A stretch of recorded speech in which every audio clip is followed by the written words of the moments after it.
আসসালামু আলাইকুম বন্ধুরা। আজকে আপনাদেরকে দেখাবো আমার ছাদের ছোট্ট সবজি বাগান।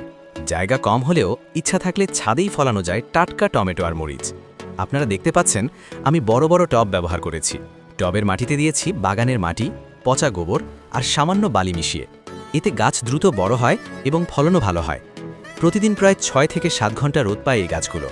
টমেটো গাছ বড় হওয়ায় খুঁটি দিয়ে বেঁধে দিয়েছি যাতে গাছ না ভেঙে যায়। আর মরিচ গাছেও নিয়মিত ফুল আসছে এবং ছোট ছোট মরিচ ধরেছে। পানি দেওয়ার ক্ষেত্রে একটা বিষয় খেয়াল রাখি, মাটি শুকালে তবেই পানি দিই। অতিরিক্ত পানি দিলে গাছের ক্ষতি হতে পারে। প্রতি 15 দিন পর পর জৈব সার ব্যবহার করি, যেমন গোবরের চা বা ভার্মি কম্পোস্ট।